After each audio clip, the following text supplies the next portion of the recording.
복되신 하나님의 말씀은 요한복음 4장 43절에서 54절 말씀입니다. 예수님께서 사마리아 수가성에서 한 여인을 만나고 그 여인과 또 대화 속에서 많은 또 은혜를 경험하게 되죠. 예수님께서 모든 사람의 마음을 다 아셔요. 어찌 보면 그 여인을 구원하기 위해서 또 그 여인을 통해서 사마리아인을 구원하기 위하여 그 사마리아 수가성으로 들어가셨다 볼 수 있어요. 그곳에서 이제 많은 일들을 하지요. 예수님이 무슨 말씀하셨는지는 성경에 기록되어 있지 않아요. 그렇지만 여인에게 복음을 전했고 그 여인은 은혜를 입었어요. 그 은혜 입은 여인이 마을로 달려가서 마을 사람들에게 내가 그리스도를 만났다, 와서 봐라 하고 이야기하면서 복음을 전할 때에 많은 사람들이 예수님께 나왔다는 거죠.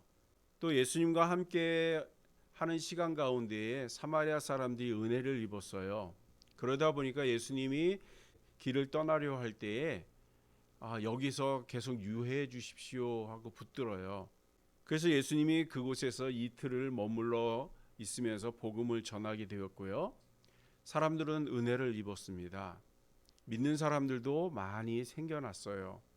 자, 그러다 보니까 이 사마리아 사람들이 이 여인에게 찾아와서 나는 처음에는 네가 전도해서 교회를 나왔지만 이제는 내가 하나님을 만나고 예수님을 만났기 때문에 너를 통해서 이제 구원의 메시지를 안 들어도 내가 신앙생활 잘할 수 있어 하고 사마리아 사람들이 이야기를 합니다. 우리도 누군가에게 전도를 받아요. 그때는 뭐 우리가 예수님을 알겠어요? 하나님을 알겠어요? 교회 나오면 좋은 거래. 그래서 그냥 나오는 거죠.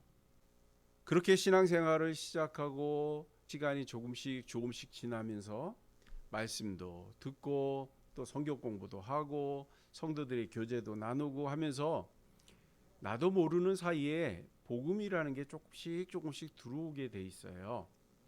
어느 순간이 되면 내가 이 복음대로 살아야 되겠구나 하고 마음을 또 정할 때도 있고요. 그때쯤 되면 누가 뭐라고 해도 내 믿음 내가 지키는 신앙이 되는 거지요. 자, 그쯤 되다 보면 우리도 또 내가 알고 있는 신앙을 나 혼자만 간직하지 않고 또 이웃 주민에게 나눠주지 않아요? 나가서 복음도 전하고 함께 신앙생활하자고 외치기도 하고 합니다. 예수님은 이렇게 사마리아의 변화되는 모습들을 보면서 예수님은 또 발걸음을 돌리지요. 사마리아 사람들은 계속 있기를 원해요. 왜냐하면 예수님을 통해서 은혜를 받고 더 많은 말씀을 갈급하고 사모하기 때문에. 그러나 예수님이 이 땅에 오신 목적이 뭐지요? 예수님은 이 땅에 오셨을 때 모든 사람들을 구원하기 위해서 이 땅에 오신 거예요. 모든 죄인들에게 빛이요 소금이요 생명을 불어넣기 위해서 오신 분이 예수님이시거든요. 그렇기 때문에 한 곳에 머물러 있지 말고 더 많은 곳에 가서 복음을 전하고 더 많은 사람들을 구원하기 위한 하나님의 계획이 있는 거 아니겠습니까? 예수님은 또 그 말씀에 순종하고 그 계획대로 이 땅에 오신 거예요. 그렇기 때문에 아무리 좋다고 해도 예수님은 거기에 계속 머물 수가 없는 거죠. 그들의 아쉬움은 있겠지만 많은 사람이 예수를 믿고 또 구원이 무엇인지를 깨닫고 그들이 모이기 시작하는 것을 보면서 예수님은 사마리아를 떠나서 갈릴리로 올라가시는 것을 보게 됩니다. 갈릴리로 올라가니까 또 많은 사람들이 또 기다리고 있어요. 43절 44절을 보니까 이틀이 지남에 예수께서 거기를 떠나 갈릴리로 가시며 친히 증거하시기를 선지자가 고향에서 높임을 받지 못한다 하시고 갈릴리에 이르심에 갈릴리인들이 그를 영접하니 이는 자기들도 명절에 갔다가 예수께서 명절 중 예루살렘에서 하신 모든 일을 보았음이라 이렇게 얘기해요. 무슨 말이냐면 예수님께서 예루살렘에 내려가셔서 하신 일을 보았다는 거예요. 자, 예수님이 하신 일이 뭐였을까요? 예수님이 예루살렘에 가서 무슨 일을 하셨을까요? 예수님이 예루살렘에 갔을 때에 성전에서 뭐 짐승을 팔고 돈을 바꾸고 하는 모든 일들을 보고 어떻게 하셨죠? 그걸 다 뒤엎고 이제 정화 작업을 하지요. 하나님의 집에서 어떻게 이런 장사를 하고 도덕의 강도 글로 만드느냐?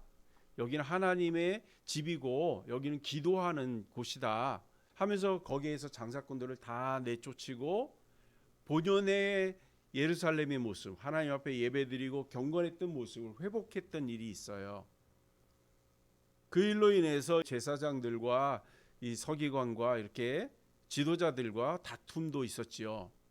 그 다툼 가운데에서 예수님이 하는 말씀 한 말씀 한 말씀들이 너무나도 똑부러진 이야기들을 하는 거예요. 거짓도 없고 속임수도 없고 편법도 없고 예루살렘의 원래의 모습이 무엇인지를 명확하게 들려주다 보니까 제사장들이 권력으로 겁도 좀 줘보고 싶었었지만 그것 갖고는 되지 않는 거예요. 왜냐하면 옳은 얘기를 하니까. 또 거기 있는 사람들이 들었을 때 아 저게 옳은 말이야 다 호응을 하다 보니까 뭐 예수님은 어떻게 할 수 있는 방법이 없잖아요. 그렇죠? 자, 여기에 갈릴리 사람들이 예루살렘에 왔다가 예수님이 이런 모습들을 본 거예요. 뿐만 아니라 예수님께서 많은 이적을 거기서 또 행하시고 그런 모습들을 갈릴리 사람들이 다 봤다는 거예요. 그러면서 나름대로 은혜를 입은 거죠. 자, 그런데 그 예수님이 예루살렘에 계시지 아니하고 지금 어디 와 계신다는 거예요? 갈릴리로 오셨다는 거죠. 그렇지 않아도 저분은 되게 훌륭해 하고 마음에 담았는데 그분이 갈릴리로 왔다니 사람들이 어떻게 하겠어요? 아, 그분이 또 오셨나 보다 이 정도로 끝날까요? 아니죠. 예수님을 만나보고 싶은 마음에 마을 사람들이 예수님 앞에 몰려오는 겁니다. 우리도 예수님을 간절히 또 사모하고 기다리고 있는 중 아니겠어요?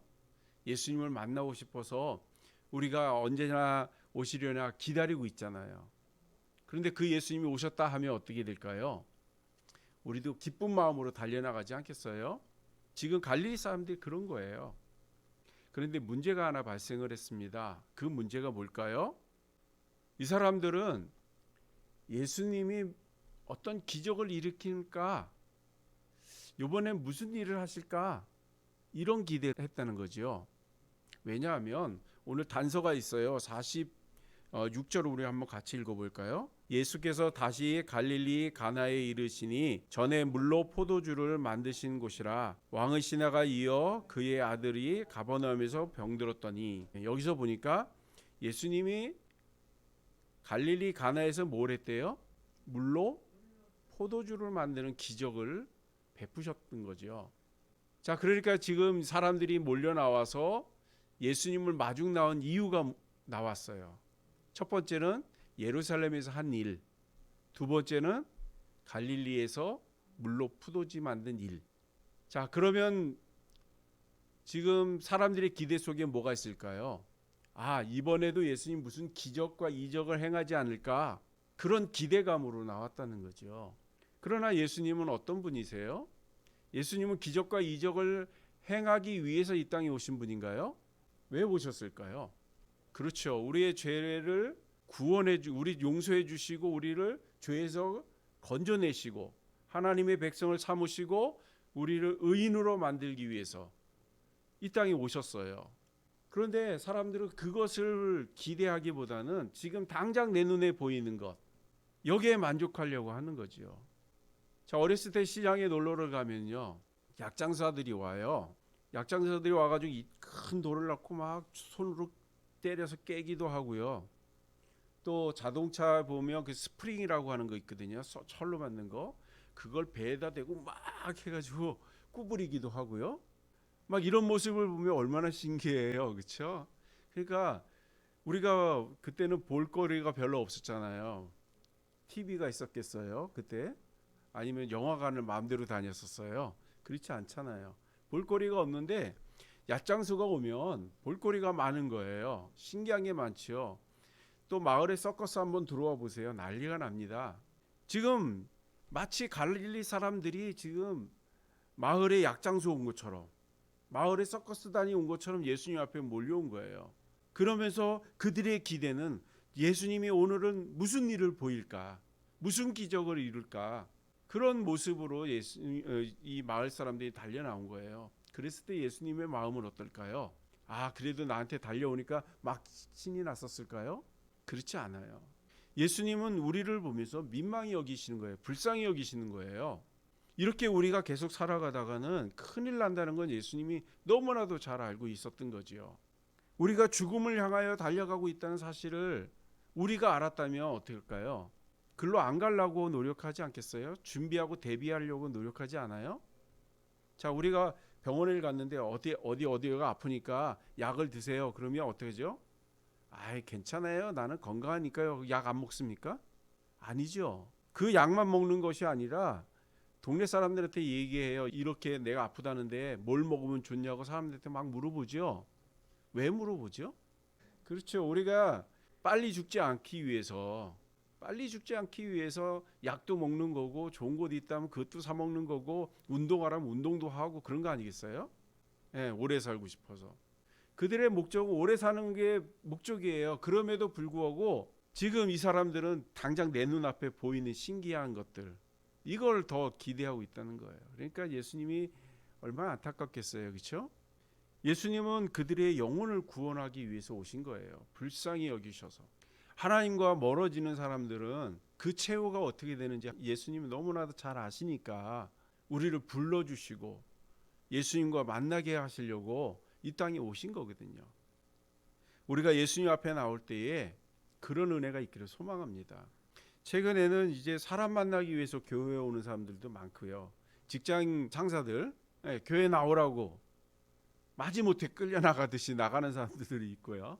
또 교회 보면서 와, 이렇게 큰 교회 하면서 오는 사람도 있고요. 체면 처리하기 위해서 나 이렇게 큰 교회 다녀 보여주고 싶어서 나오는 사람도 있고요. 또 예수님을 믿지는 않지만 교회에 와서 또 장사하기 위해서 오는 사람들도 많고요. 별의별 사람들이 다 교회로 몰려오는 겁니다. 자, 그런 모습을 예수님이 보시면서 무슨 마음이 들까요? 교회는 나왔어요. 그렇죠? 그런데 예수님이 보실 때는 무슨 마음이 들까요? 불쌍하고 안타깝지 않겠어요? 이왕 교회에 나온 건데. 그렇죠? 이왕 교회에 나온다고 마음을 먹고 나왔다면 기적과 이적을 보고 돌아가는 그거보다도 영혼이 치유되고 회복이 돼서 그렇게 돌아가야 되지 않겠어요? 예수님을 만나고 하나님을 만나고 은혜를 입고 그의 영혼이 회복이 돼서 돌아가야 되는 게 맞지 않아요? 그러니까 하는 소리예요. 지금 갈릴리 사람들이 그렇다는 거예요. 예수님 앞에 나왔어요. 우르르르 몰려 나왔어요. 소문도 듣고 나왔고요. 기대하고 나온 사람도 있고요. 별의별 사람들이 다 있어요. 그러나 거기에서도 은혜를 사모해서 나오는 사람도 있지만 예수님이 오늘 무슨 일을 이루실까 기적을 보고 어떠한 이적을 보기 위해서 나오는 사람도 있다는 거죠. 물론 그렇게 나오는 것도 괜찮아요. 나와서 변화되면 되니까. 그런데 그것만 사모하다가 예수님이 아무런 기적과 이적을 행하지 않으셔요. 그러면 돌아갈 때 어떻게 돌아갈까요? 허탈한 마음으로 돌아가지 않겠어요? 괜히 나왔어.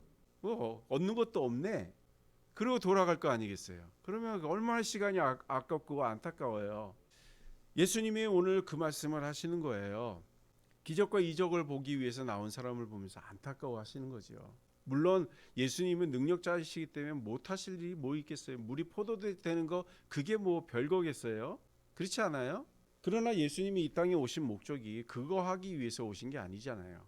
우리도 신앙생활하면서 예수님에 대해서 안타까워하시는 모습이 뭔지를 우리가 밝히 하는 은혜가 있기를 소망합니다.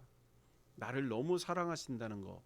그래서 우리의 죽음 이후에 우리의 모습들이 안타까운 곳으로 가지 않게 하기 위해서 계속해서 우리를 붙드시고 인도하시는 거 아니겠어요? 우리 영혼을 구원하기 위해서 늘 우리를 위해서 눈동자같이 보호하시고 지키시는 거 아니겠어요? 우리가 그 마음을 깨닫는 은혜가 있기를 소망합니다. 자, 이제 예수님의 앞에 그런 무리들만 오지 않고요. 소문만 듣고 오지 않고 목적을 갖고 오는 사람들도 있어요. 오늘 본문에 보니까 46절 끝부분에 왕의 신하라고 하는 사람이 예수님 앞에 나왔어요. 그런데 이 왕의 신하는 왜 나왔냐면 자기 아들이 병들어 죽게 됐다는 거예요. 그래서 목적이 뭐냐면 내 아들 살려주세요라는 거죠. 거기에 뭐 이 왕의 신하만 목적을 갖고 나왔을까요? 더 많은 사람, 더 다른 목적을 갖고 나온 사람들도 많이 있겠죠, 그렇죠? 그러나 오늘 예수님은 왕의 신하의 아들에 대해서 집중을 하는 것을 볼 수 있습니다. 예수님께서 그곳에서 왕의 신하의 그 아들을 치유하실 때에 그 아이에게 손을 얹고 기도하거나 그 아이에게 어떠한 기적의 능력을 보여주거나 이런 모습은 나타나지 않아요. 다만 말씀으로 전하지요. 그 말씀이 뭐지요? 그렇죠. 가라, 내 아들이 살았다 하는 거예요. 그 많은 군중들 가운데서 그 말을 다 들었겠지요. 그랬을 때 사람들의 반응은 어땠을 것 같아요? 아, 예수님이 가라, 네 아들이 살았다 그랬으니까 살아날 거야 믿는 사람이 얼마나 될까요? 또 사람들이 그 이야기를 듣고 와, 예수님이 저 아이를 살렸대 그렇게 반응한 사람이 몇 명이나 될까요? 예수님의 말씀은 선포가 됐지만 그 아이는 그 현장에 있지 않아요. 그렇기 때문에 아무런 반응도 없다는 거죠. 그러나 예수님은 말씀하시면 말씀대로 되는 능력이 있는 거예요. 사람들이 예수님 앞에 나올 때 기적을 보기 위해서 나왔지요. 이적을 보기 위해서 나왔지요. 예수님 기적과 이적을 보이셨어요. 그런데 왜 반응이 뜨뜨미지근할까요? 그렇죠. 그 자리에서 일어나지 않았기 때문에 사람들은 보는 대로 믿으려는 습성이 있다 보니까 죽었는지 살았는지 모르는 거예요. 그러다 보니까 사람들이 반응이 막 뜨겁거나 열정적이지 않아요. 오늘 이 왕의 신하도 그 이야기를 듣고 어떻게 하죠? 막 기뻐서 막 춤추면서 집으로 돌아갔을까요?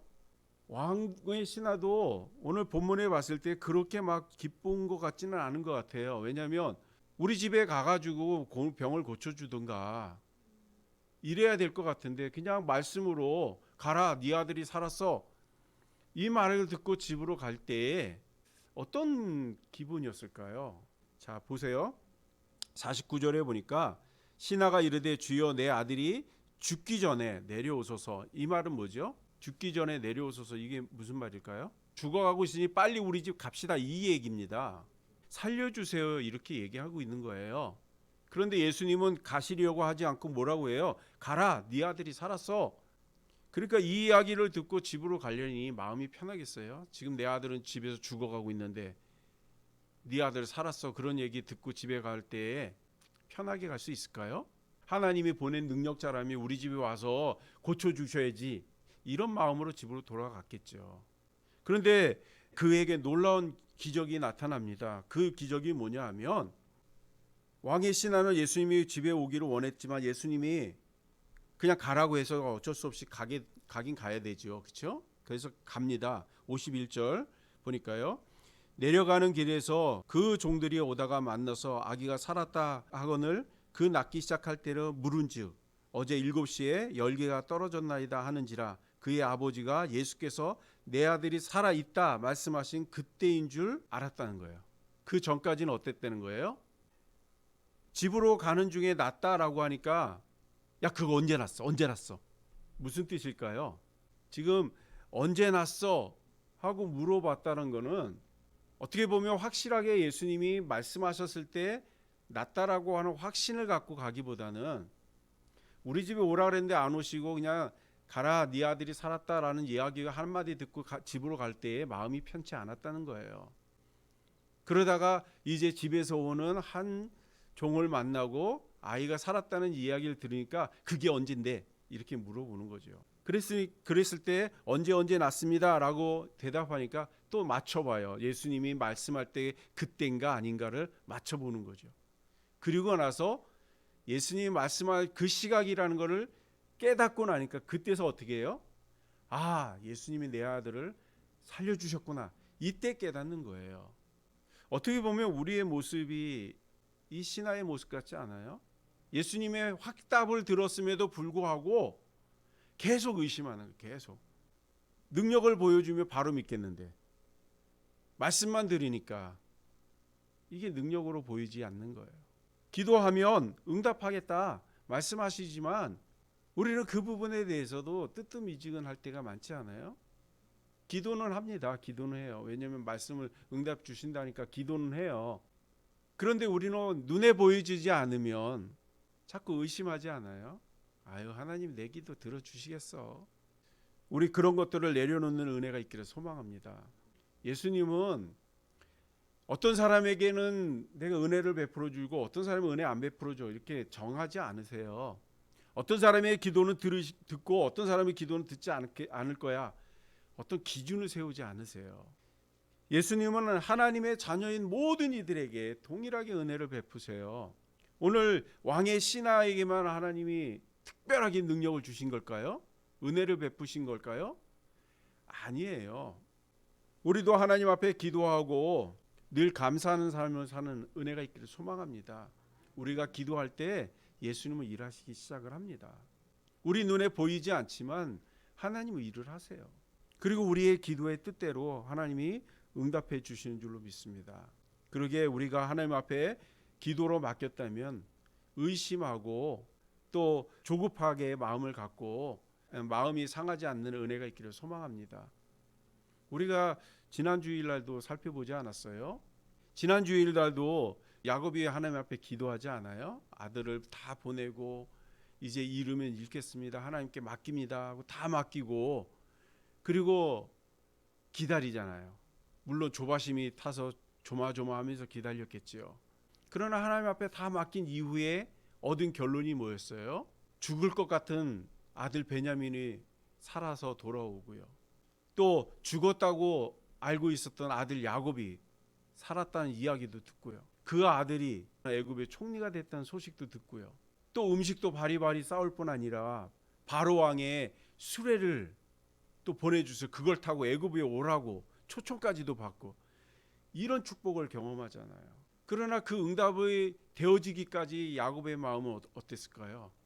얼마나 조마조마했겠어요. 얼마나 불안했겠어요. 그러나 하나님은 말씀하신 대로 응답하시는 분이에요. 오늘 우리가 그 예수님을 만나시는 은혜가 있기를 소망합니다. 그리고 우리가 우리의 생각들을 자꾸 바꾸시는 은혜가 있기를 소망합니다. 야곱의 생각이었다면 이제 하나님의 생각으로 바꿔야 되고요. 오늘 갈릴리 사람들의 생각이었다면 이제 예수님의 마음으로 바뀌어야 되고요. 또 오늘 이 신하의 마음이 우리의 마음이었다면 이제 예수님의 말씀에 귀 기울이는 모습으로 바뀌는 저와 여러분이 되시는 은혜가 있기를 소망합니다. 그래서 우리가 날마다 하나님의 기적과 이적을 경험하고 누리는 은혜가 있기를 소망합니다. 눈으로도 봐야겠고 귀로도 들어야겠고 하나님이 일하심을 볼 수 있는 그런 저와 여러분이 되시길 주님의 이름으로 축복합니다. 기도하겠습니다.